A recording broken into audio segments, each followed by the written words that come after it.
to Speak Up Atlanta. My name is Ron Shakir. We have a special program for you this evening. One that's kind of unique. You know, most of our production is done at the studio. But today we're out on the road. We're on the scene. And we're here this evening on the scene talking to a very unique individual, a person that's pretty well known in some circles. And we're going to interview him. He's given us an opportunity to come out to Tail Road in Atlanta, Georgia. He's a gentleman that you might have heard his voice many times on radio. And you might have seen him on city council committee meetings or at full council. He is a man who have had plenty to say about communities in Atlanta. And we're going to talk about that. My name is Ron Shakir, Speak Up Atlanta, and our guest this evening is Anthoney Muhammad. Anthoney Muhammad, Brother Anthoney Muhammad, welcome to Speak Up Atlanta, and thank you for opening up your house to us. Anthoney Muhammad, we first met at an Occupy Atlanta rally face-to-face, but we had heard each other on radio. I heard you on radio. You was one of the more popular callers on one of the local radio programs. Can you tell me something about yourself and what have attracted you to advocacy and what have attracted you to speak out as you have on radio and at City Hall? And let's kind of start at the Occupy Atlanta or the radio first. Mayor Hotel. I am an ancient antiquity, African, Egyptian, Monophysite, Coptic priest, Arius believer, one who did not believe in the created image of the Roman Catholic Church First Ecumenical Council, creation of a man named Jesus Christ. 325 AD, Nicaea, Turkey. Ptolemy I is really the one they named Jesus Christ, a Greco-Roman killer black folk for 302 years. And then came Roman Constantine. Then came the Arabs. And then came what we got today. That's what caused me to want to change from religion. 36 years I was the nation Islam. And then, before then, I was a Christian like everybody else. And I found out all these lies about religion. And that's why I had this picture here. Pharaoh had Osar. That's the first ancient Egyptian civilization. They had a family. Osar, his wife was Isis, and his son Haru. This is the picture of a trinity. The real trinity came from your folks, my brother. So that's what changed me when I realized they lied to us. We was talking originally first in at a downtown rally, Occupy Atlanta. But before then, you were a regular caller on WAOK for a few years, right? Well, more than a few years. Yes, sir. Talk about why your voice was such a presence on WAOK, and what have you gotten from that, or what can you share with us as a person that's one of the more popular callers when you go out and about? Do they recognize you? Well, they can't recognize you on radio. But how do they recognize you? I guess they can recognize you by your voice. Yes, that would be correct. They'll recognize you by your voice. And you know, Miss White was the first person that I had encountered with on the radio. And she had her time as the host of her show, Miss Lavon Jock White. Reverend Lavon Jock White. And that's how it really got started. I was still with the Nation Islam then. Now we had a greeting then that I used from the nation. But I didn't quite research it out like I wanted to then. I didn't know what I know today. Because everything from Christianity has also been incorporated in Quran. So if you know you got the line of Christian literature, there has to be some lies in the Quran. Well, let me ask you this here. So I don't be a part of the lies. So we're trying to get you to a point where you have been involved in speaking out, and it was on the radio, and it was downtown at City Hall. Now, I mentioned that we are on Tail Road. You invited us to your house. What was it that made you start going downtown? And I'm kind of related to what you actually had done and mentioning Tail Road. And you was talking about community service, and you felt like there was a disparity in services that was being given on the south side opposed to the north side. So what was it that brought you to Fulton County in the city of Atlanta, and what committee and what was your advocacy centered around when you talk about Tail Road? Yes, sir. Yes, sir. As you know, in 2010, and I say by 2008, when I began to advocate for the interests of our street road down here, because I went to the NPUP, and we had a man over there, I think his name was Charles Bryant.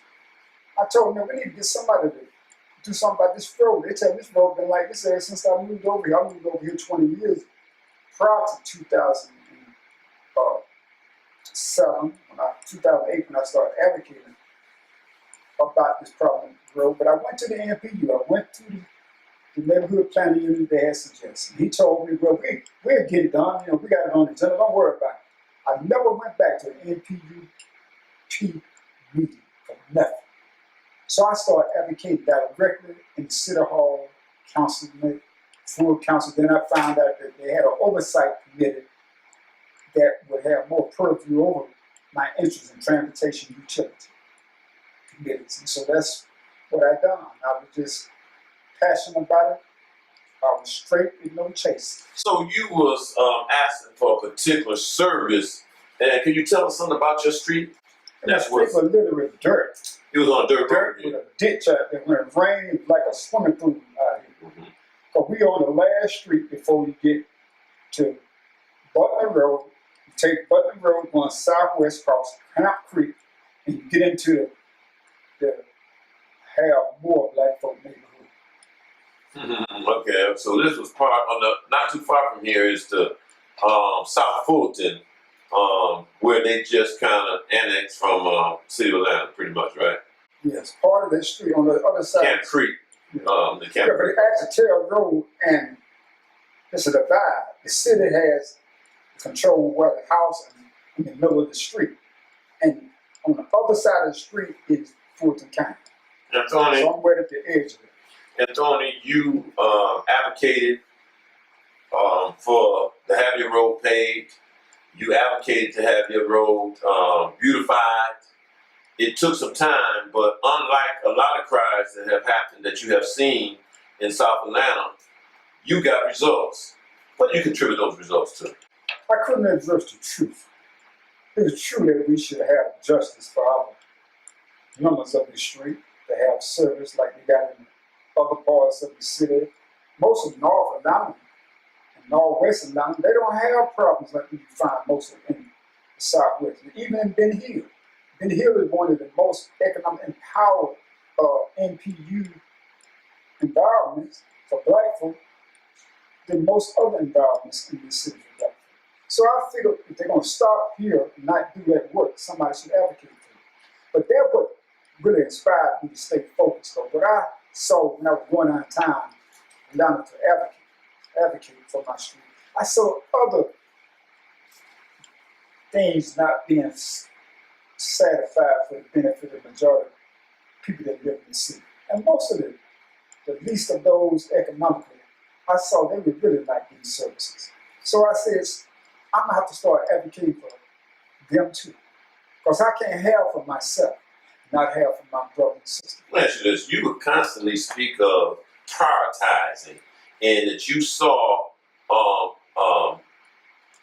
legislation, you saw resources that was allocated to go in certain places, but you always would see that word prioritize, and you would kind of attack that word. You basically was talking that African American communities are not prioritized for action to get stuff done. Well, your boys have definitely done that. But what about on WAOK?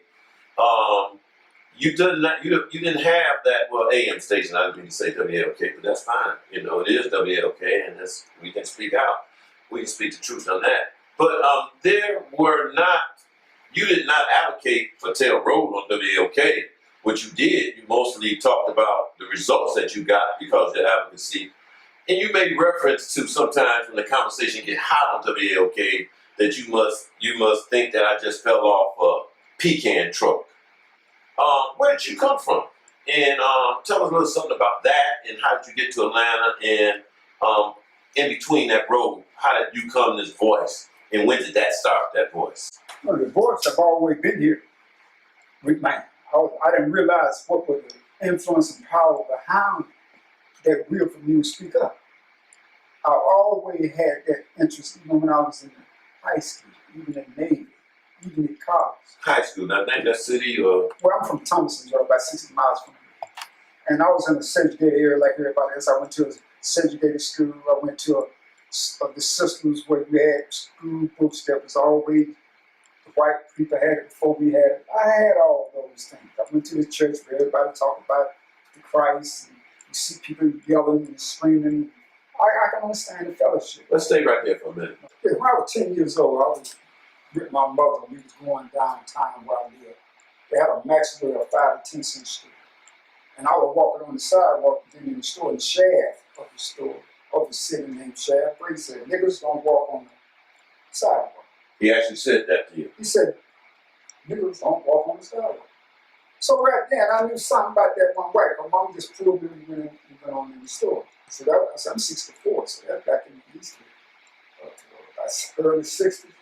And from that point, I knew that didn't make sense. If I used to go to a doctor's office in that place, I had to go to the back of the door. It was all doctor service. We all did that. Was that social services or doctor? No, it was a doctor. They were paying for it. They were paid privately. And we still went to the back of the door. And so I had those experiences like most people have. But when I went into the Navy after high school, I carried that same advocacy along with me. I had to speak with the admiral about the condition that I saw people weren't being fairly represented, fairly given opportunity. You said the word prioritization. Most black folk would come in, they didn't have no MO or some job specialty. They would grind up, paint the boat. It's hanging on the side of a big old boat. And I didn't have no need to want to hang on the side of a big boat on that ocean, paint that boat. So I had to find somebody to tell it to. And so I realized that this admiral would listen to me, that he made the captain listen to me, he made the XO put me in a position. I saw it. And other people said, damn, you did that? We've been doing this for years and didn't know so. They started getting some support. So I kept that in my mind. When I came back from Jacksonville for our station, Mayport out there, came back to Atlanta. I always used to come to Atlanta when I was in high school in 71. I graduated. I recognized that I love to be in the city. But I came out of the country. We didn't have most of no paved streets. I was over in Fast Street. Used to come see my aunt. They had paved streets over there, little sidewalks. That impressed me. Most of my father people lived here. I had several brothers that owned stores. They had their own store. One in Fort Valley, one in over there on Martin King and Chestnut. We had a store right there where the college years now. We had the college. She had that place. But everybody wanted to be big shots. Really wasn't trying to share with their family like that. So you're out of the Navy now, and you're looking for a place to live. You settled in Georgia, here in I Atlanta? settled back in Atlanta. I settled back. I came to Atlanta. I settled down, then I left Atlanta. I went to Metropolitan College a couple of years. Got my associate degree down at Georgia State, majored in business as well, and in insurance. And once I got my insurance license, I decided to go ahead and begin my insurance board. But I never did get too well in that, because when I got in that, then I turned around and joined the Nation. Well, before you go to the Nation too strong, can you tell us something about your family life? Did you have children? Did you get married? Oh, I see. Yeah, I missed all that part. I got married when I was in the military. Military, okay. So I got married in '73. And so I have had 2 children. All my children has children themselves. I have grandchildren. I have 3 grandchildren. How long have you been married?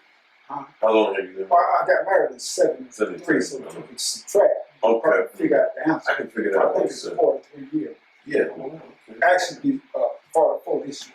You know, not many men have done that. Because I had a foundation of the knowledge of self. And I had to really want to uplift the woman. So I know the woman is the mother of civilization. The black woman is the mother of all women and men. And if we can't uphold her and have the needs met for her, why should we even be a part of a world when we allow what we're doing to our woman today? I don't like what's going on to the black woman today. I'm talking about the black woman. She's the mother of the civilization. Now we got her being treated worse than some of the animals the man keep at their house. Animals have food they buy dollars and dollars. And sisters living on the street with her children. We got a dog being served in a room. Some dogs got their own room, man. Some dogs got their own water fountain, own walk path. That's the city of life. And yet they will not give affordable housing for our sisters. And I'm supposed to not want to go advocate for our people like you do, Brother Ron Shakir, talking about the affordable housing down in the city of Atlanta. This city of Atlanta, since I came up in the city, I was down with Manny Jackson. I saw the transformation of the whites grew to the opportunity of black grew. And once you left Maine, we didn't have a full city council. Maynard did many things, but Maynard didn't perpetuate the wheel like he had among the other council members that came along. What I mean, he didn't teach them to try to stay focused on trying to help the poor people. You got to be that you get lower class blacks, you get the upper class blacks. And now we don't have nobody who wants to speak up for the poor. And they still live here in Atlanta. You said something about, you talk about African American women and you talked about where you come from in your street. What are the issues? Well, you just mentioned about men and women living on the streets. What is something that strikes you now that stands out that really bothers you about where the social movement or where the social services or the lack of social service? What is more? Give me some of the 2 or 3 of the issues that most trouble to you that you raise your voice for today. It's religion. And not speaking for economic empowerment of people that has for 500 years been under the foot of oppression and exploitation of the white racist supremacist group and the black miseducated sorority fraternities and those who have dollars don't even come back into the hood, if I can say. That's 4 things you mentioned right there. Which one you want to start with? You want to start there with the people that have left? Let's kind of start there, and then we'll end up with religion. That has been a big part of your life. Well, what we fix first is recognize until we provide economics and provide opportunities for the black woman to be able to empower herself and know that she had availability of housing, availability of medical services, righteous housing for people that really want to be about prioritizing their will to do the best for the black person. See, my thing is, black people are old. From all the ones I just named, they are old. And we are not getting anything to justify our sojourn in this country since our first families was ex-slaves. And we are the children of those ex-slaves. Let's stay on that point right there. Where are we at as far as legislation that you see in the city of Atlanta that's really disturbing you? When you speak of going down the street and seeing black women and mothers, you know, some grandmothers sleeping on the streets, is there anything that you address to the leadership about that? And what do you say when you go to them? And how does it move your heart? Tell me, what do you say? What is it that you would like? What do you say that you expect them to move on? I tell them the same thing as suggesting you. How can we say we are a city too busy to hate, but yet we hate anything that can uplift white people? We hate anything that we can do to have conversation, to find out how we can use resources of the city that black folk have paid into for years in this city. And we don't get that advocacy. I hate to see a full council of black people. Out of 14 council members, I think 4 are non-Africans. And yet you got the majority leadership with the mayor, you got the majority leadership with the Fulton County, you got the majority leadership with the Board of Education, and all of those that look like us in position of influence over those entities I named are doing nothing to make sure that they give fair representation of their service and the government they represent for the black people. You can go anywhere in this city and find out people are lacking every day in resources. And you got the majority of the Negroes I just named. And leadership, you still got the civil rights one that Walter Martin King lived. C.T. Vick, Dr. Love, Anthony Young, that one that Donald Trump said, go back to your district. Look at your district and tell me, why is your district so out of the order of fairness and justice for your own people? You got houses voted on every street. You got black folk lacking economic empowerment. And who is that man? John Lewis, Congressman John Lewis.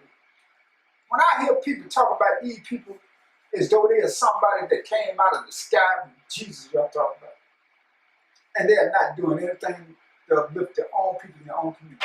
Let me say this. Let me say this. This is Ron Shakir. That's fine. We're coming back. We're not going nowhere. Help me, somebody. Now let's go.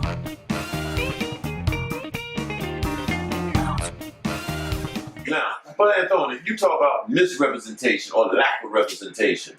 And if we're not living in a representative government, if they're not hearing our voice, you know, I really want to get I to didn't say they didn't hear my voice. Well, whether they're not responding, they're not actually. Well, look, I want to ask you as far as no. Let's keep it moving on this point. Let's go back. You said they're not really giving you anything, Brother Muhammad, or something to that. Well, I mean, I tell you what. Let's go there. You talked about what they're not doing and that you're dissatisfied with. Maybe you can take more time to tell us how great of a job they're doing. Go ahead, Anthony. Now, this is what I'm suggesting, brothers and sisters. The advocacy against wrongdoing and people who mix truth with falsehood can change the condition overnight. It might not be that day when you first start if you don't put the right subject and verb agreement on the table for the benefit of who wants to hear. How's that working? How's that working in the years you've been coming down? Don't you see that road paved out there? You see the sidewalks? Exactly. I went down there just recently.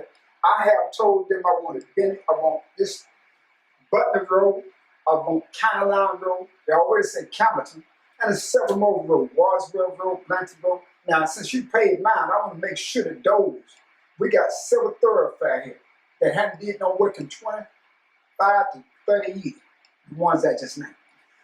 And as I said, prioritization, because when I go down next week, when the commissioner Wiggin told me, we're going to try to put this on the bottom, what you asked for by September. You think we did it? Anthony, I want to see you on track a little bit. And I want to let you know you're not only just talking to me, you can look directly in that camera from time to time when you want to get but to the point. I said, you missed my point, though. No, I got your point. Let me ask you this question here. Where are you What at? point did you get? Where are you at as far as the conflict that most disturb you when you be trying to talk to these elected officials who is majority African American?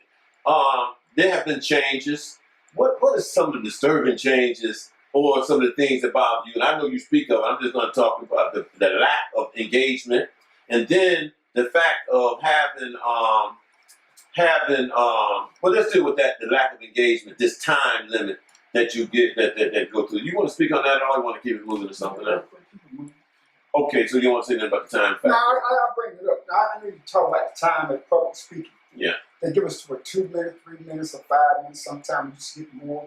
When the Matthew Cardinal, who's a Caucasian, got his own progressive news on the web.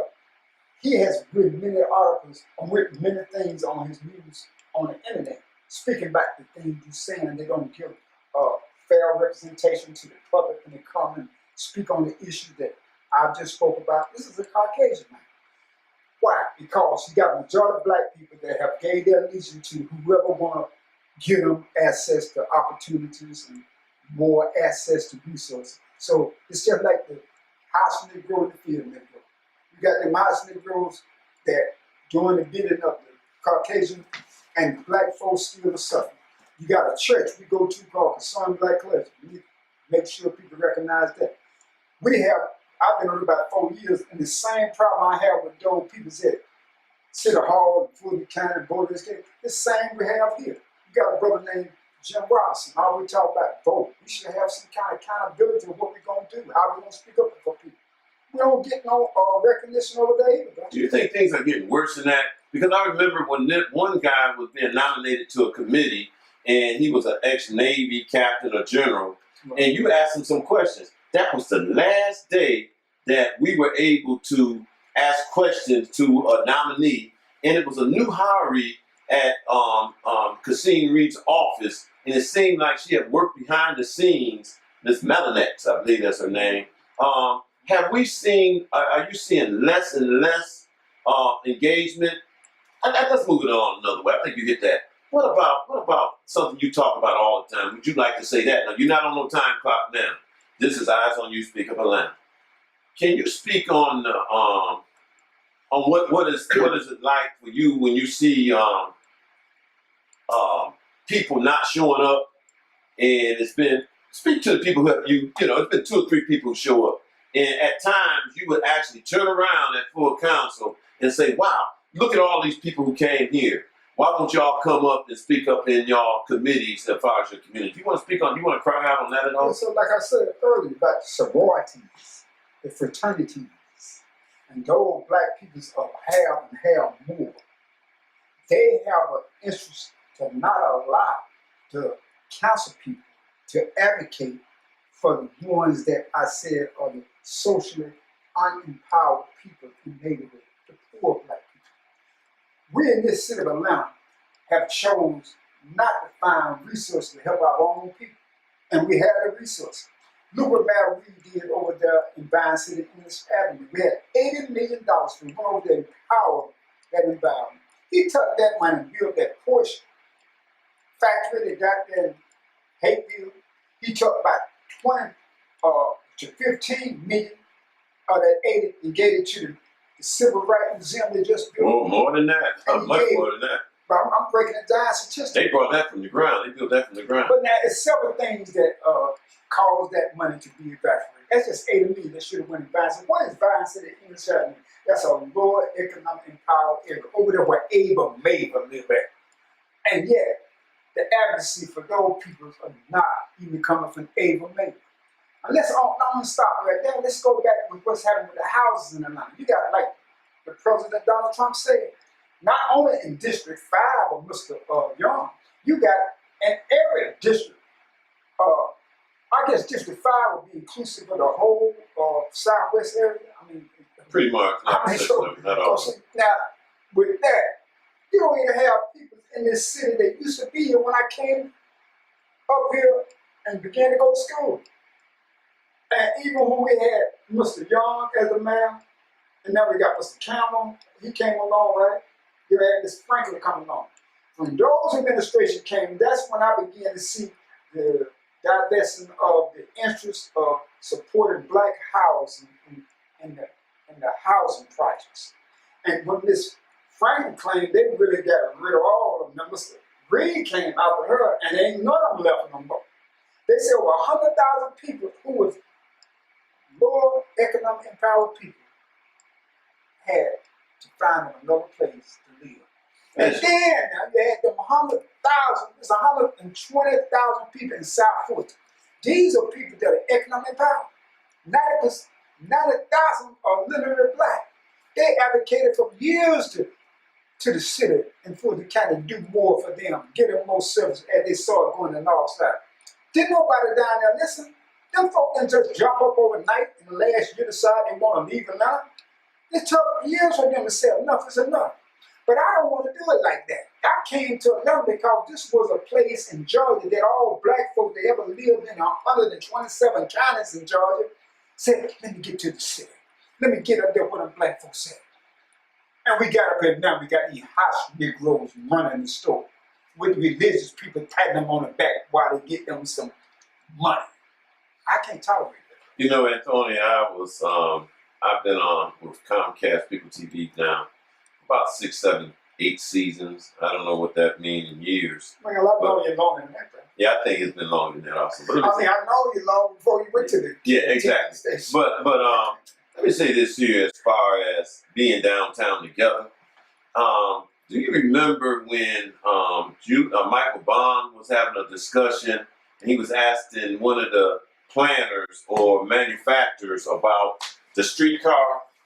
And I'm gonna move it real quick. Yeah, that's your cup of tea. And it actually came out to be that he estimated it would be $5 to $6 billion.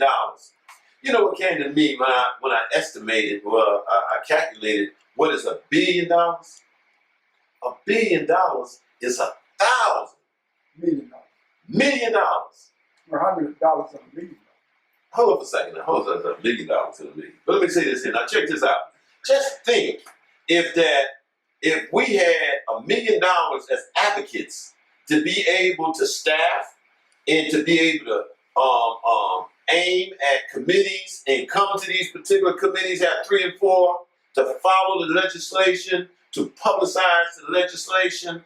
You know, I mean, I did a little figure on it. We can actually have a staff of 30 people who would be at these meetings, cover the meetings, take the information back to the city, and have some action in our communities that would have an impact. Let's get back to that point about the money and how money is centered towards projects like the streetcar or the I got it. you got me saying, or the belt line. If those monies was really centered to uplift and to cover and to advance people who have been left out and who have been treated so unfairly. Anyway, Anthony Muhammad, I'm going to get back and put my interview cap on. We had a couple other things, so I think you kind of mixed them up and he was able to get them. I think that we Let me answer that question. Go ahead. Let's go back to this money, as you said, could be put in the hands of people so they can have resources to organizations trade that, calls as they go make parking to get to the city hall and make their ride down or even. Well, I'm not just talking about someone giving it to us. I'm talking about people who are advocates who can actually organize. You got Mr. Ben Howard, one of the most intelligent, intellectual mentor, really, if you want to talk about advocacy and what needs to be done. We can actually operate out of office, recruit young people, old people, citizens to come down, because so many could come down, but they either can't afford it, they're not treated right. The question is what? My question is, you know, I mean, how do you feel when you see a project that is talking about spending $5 and $6 and $7 billion building a streetcar to go the same way a bus go, when $1 billion is $1,000 million? I mean, couldn't we? Human resources, the human development is better to spend money on human development than it is to spend money on these shiny machines that go the same way that the buses go. Now I can agree with that when you got the need of people. As I said earlier, the woman needs to be recognized, especially the black woman and her family. You got to find ways to uplift her further. But Decent housing. But to your point about having these millions of dollars on streetcars, $1 million on renovation of the city hall, and renovation of private property. We got the Atlanta Journal Constitution building on Marietta Street. We've renovated that, millions of dollars. What they doing over there? Look what we said. Now, these are dollars that could have had been prioritized to help eliminate some of the problems of the citizens that can't find a affordable place in Atlanta, or people that have, like that young brother we saw, they said were responsible for causing a fire up on the 85. That young man was a man who was suffering from a disease. And that young man was a man that needed some help. When you find the people that came to his aid, God saw him Monday at City Hall, literally. I didn't know he was out.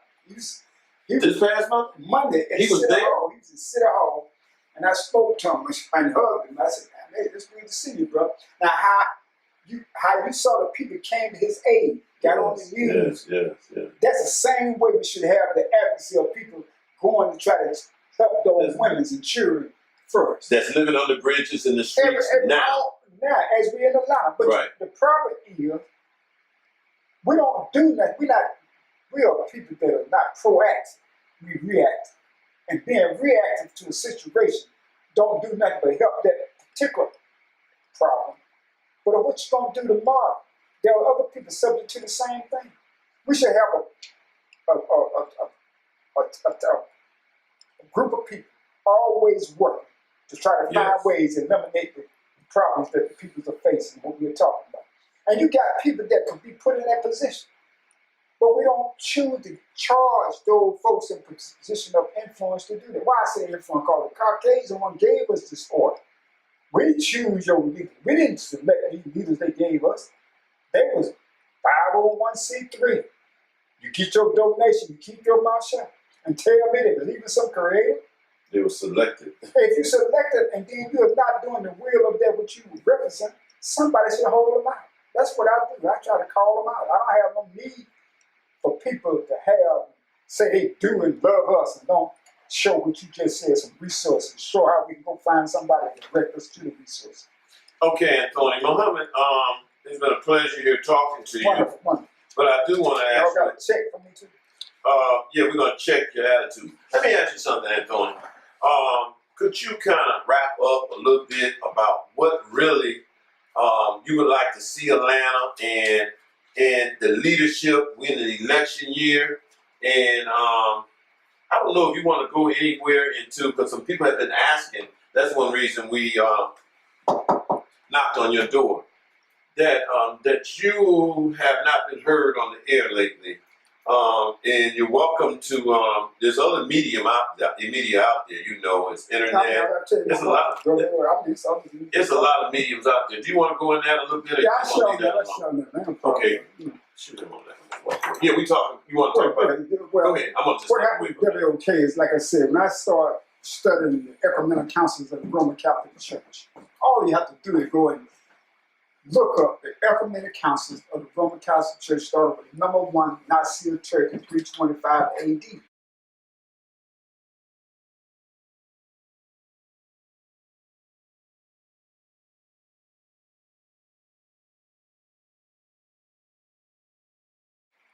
And you go to the first 8, it's almost about 20 of those. They change them, they add new creeds on all the time. But the first 8 of the Roman Catholic Church Ecumenical Council make it very knowledgeable that they created religion.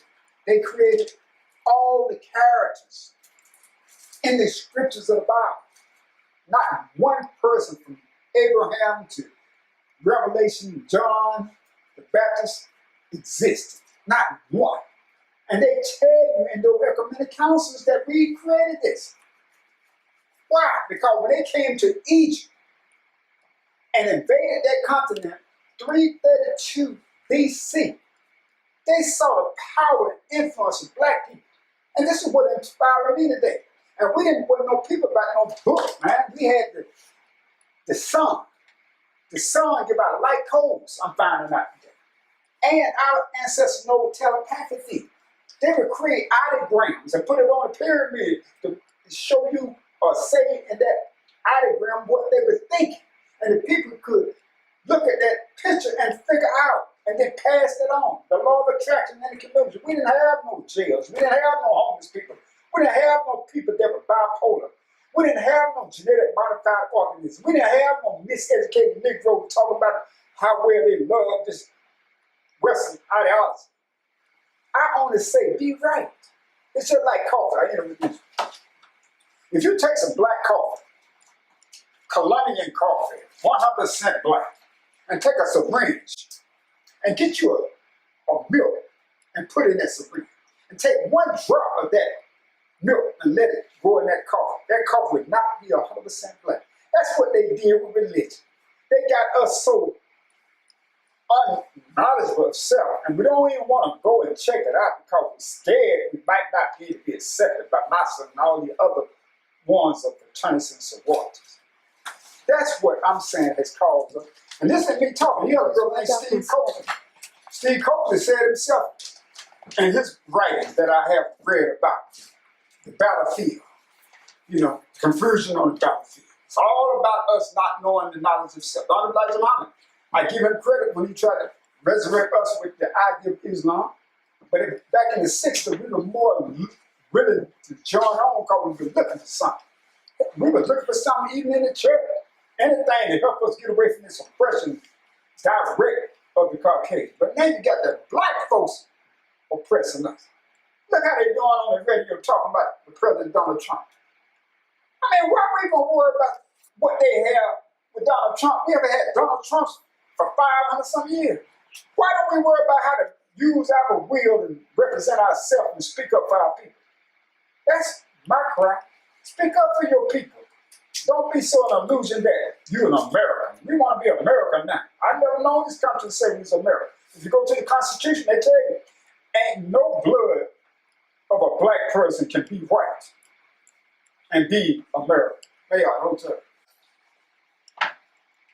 My name is Ron Shakir. We've been here at the residence of Anthoney Muhammad. You've seen him here, you've seen him there. You heard him for years, and you saw him, those who have Comcast and watching the TV channel that covers City Hall, full council and committee meetings.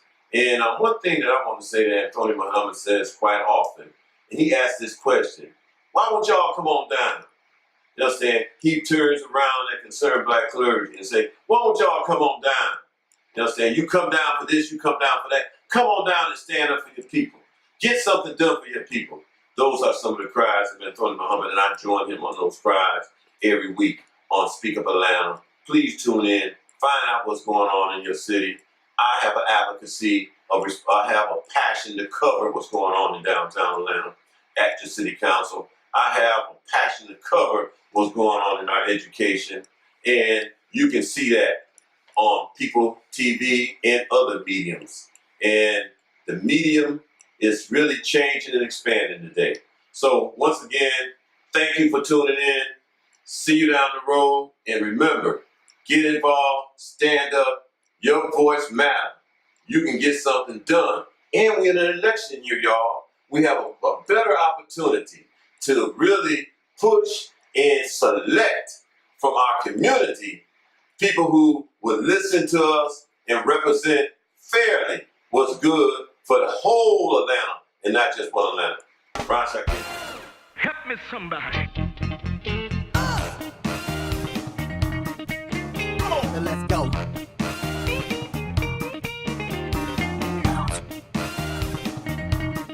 Now let's go.